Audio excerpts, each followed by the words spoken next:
Al-Quran selalu bicara tentang akal budi itu dari sisi fungsi, ya. Jadi semua orang punya potensi yang sama, tapi ada yang mau memfungsikannya dan ada yang tidak mau memfungsikannya. Yang tidak mampu memfungsikannya itu biasanya karena qalbnya itu maglubun bisyahawat. Jadi ada sesuatu yang mengatasi akal budinya itu, misalnya hawa nafsu. Ada juga ulama secara sederhana mengatakan akal budi itu sama dengan akal, ya. Jadi qalbun itu sama artinya dengan akal. Cuman ada sedikit perbedaan antara akal dengan qalb, ya, aklun dengan qalbun, kata para ulama. Dari sisi, ya, bahwa akal itu lebih kepada pertimbangan rasional, tetapi qalb itu menyangkut kepada kesadaran, menyangkut nilai-nilai kebaikan. Contoh, kita misalnya punya uang, ya, punya uang, katakanlah misalnya kita orang mampu, lalu kita ingin berusaha, ya. Begitu kita mau berusaha, kita lihat di pasar itu ada peluang bisnis, ya. Di pasar itu sudah ada pedagang-pedagang kecil, ya. Kalau menurut hukum akal kita, sekedar pakai akal saja, bagus usaha di situ. Kita modal besar, dengan modal besar itu barang kita pasti lebih murah. Kita buat toko yang bagus, yang mewah, ya, kasih AC segala macam, orang pasti ke sana. Kalau hanya dengan akal, untung kita. Tapi kalau kalbu kita ikutkan, ya, akal budi kita gunakan, kita akan menahan diri. Kita akan menahan diri. Kenapa?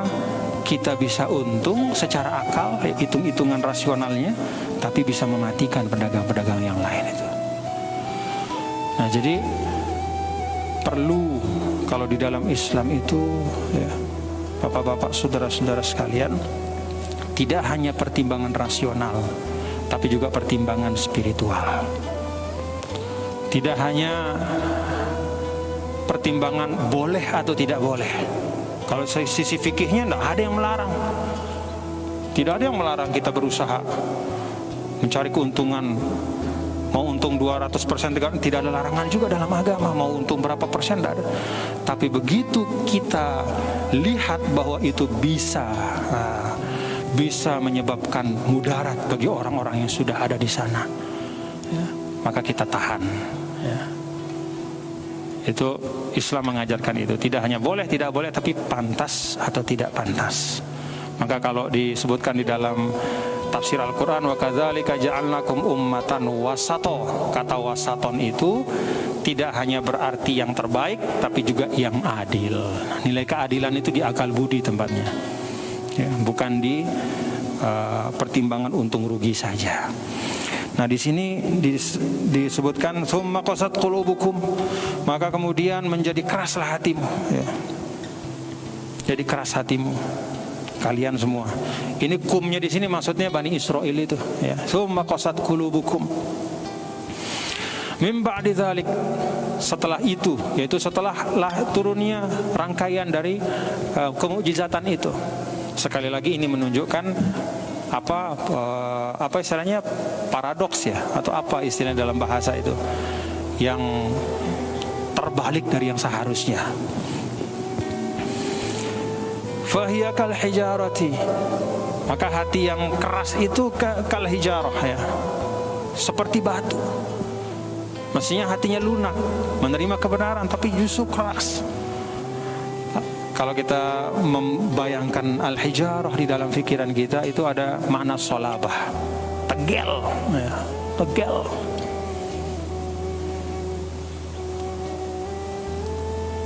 Keras yang menutup. Batu itu juga kalau kita bayangkan ada makna al-yubsu. Al-yubsu itu lawan dari al-khisbah, ya, al-khisbu, kering, kerontang, lawan dari subur, ya, dan menumbuhkan. Mau taruh benih sehebat apapun di atas batu, nggak bisa. Jadi dia keras, tertutup dan kering. Ya. Nah, itulah diibaratkan hati mereka. Bahkan, nah ini lebih gawat lagi ini. Au asyaddu qaswa. Bahkan, ya, ini bisa diartikan dua, atau lebih keras lagi. Bisa juga diartikan bahkan lebih keras lagi. Jadi hatinya itu lebih keras dari batu. Kenapa kok bisa lebih keras dari batu? Nah, di sini digambarkan, wa inna minal hijarati lama yatafajjaru minhul anhar. Batu itu sekeras-kerasnya masih ada batu-batu yang kita saksikan yang di tengahnya itu bisa pecah batu itu dan memancar dari situ mata air. Banyak. Ya. Ada batu besar di situ tiba-tiba keluar air yang deras sekali. Wa inna minha lama yashaqqaqu ay yatashaqqaqu. Tak itu diidghamkan kepada shin, ya. Kalau dia dekat makhrajnya itu dalam bahasa Arab itu sering diidghamkan takhfifan biar ringan di lidah. Lebih ringan mengatakan yashaqqaqu daripada yatashaqqaqu. Nah, di antara batu itu juga kata Allah ada yang tidak memancarkan air, ya, memancarkan air yang besar, tapi wa inna minha lama yakhruju, tapi bisa mengalir di situ. Intinya adalah di tengah-tengah kerasnya batu itu masih ada aliran, ya. Masih ada yang bisa nembus di situ. Beda sama hati kalian, kira-kira begitu. Bahkan wa inna minha lama yahbitu min khasyatillah. Bahkan batu itu juga ada yang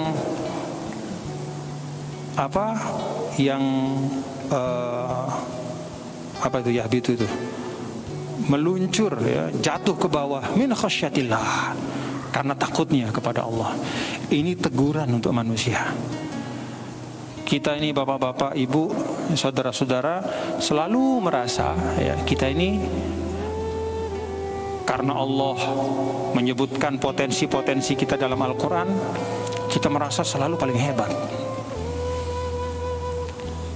lalu menjadi sombong. Maka Allah tegur di sini. Digambarkan dengan batu yang sering kita anggap sebagai makhluk yang tidak punya akal, tapi dia justru seringkali lebih mampu menunjukkan ketundukan kepada Allah daripada manusia.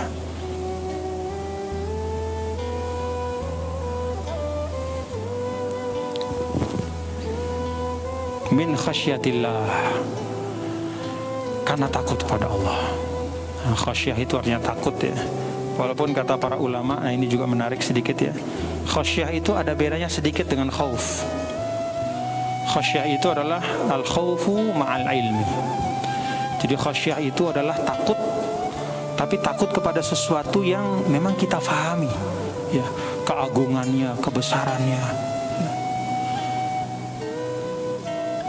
Kalau kata khauf itu bisa berarti takut, pokoknya takut aja, nggak tahu kenapa takut aja, pokoknya takut aja, ya. Nggak ada alasan, ya.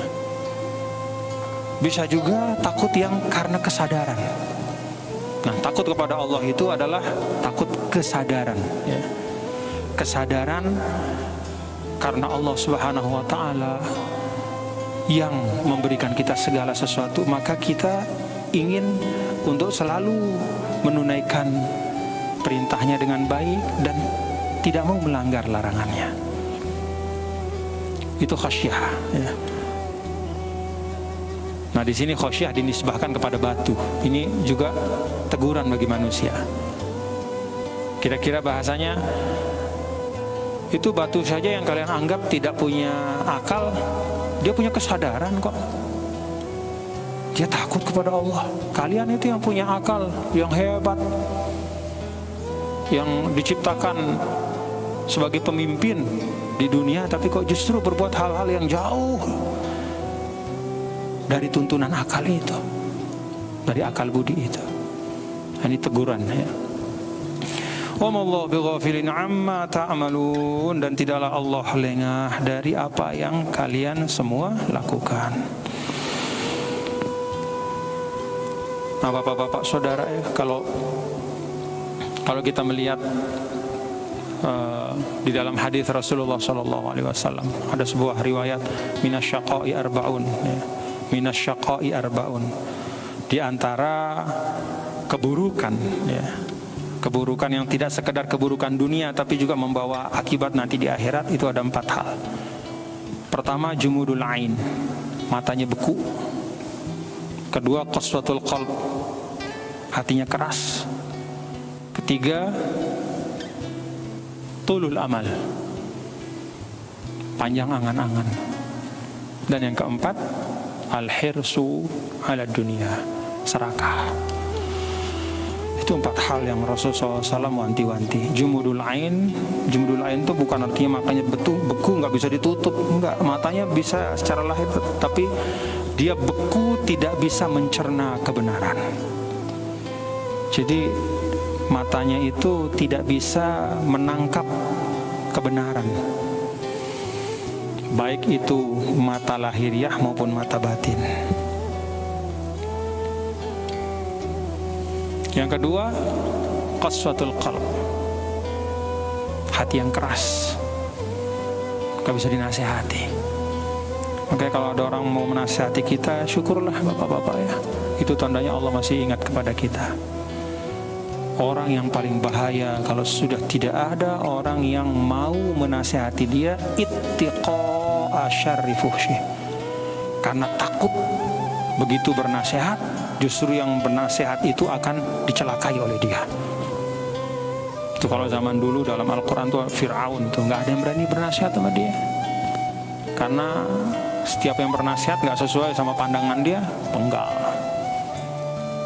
Maka syukur kalau ada orang mau bernasihat. Kalau kata Nabi SAW, beruntung orang yang saqa ilaihi man yudzakiruhu idza ghafila, yaitu yang mendatangkan orang lain untuk menasehatinya ketika dia lupa. Untung. Nah, kalau ada orang bernasihat, alhamdulillah, terima kasih Pak, alhamdulillah. Itu orang dikirim sama Allah buat memperingati kita, memperingatkan kita.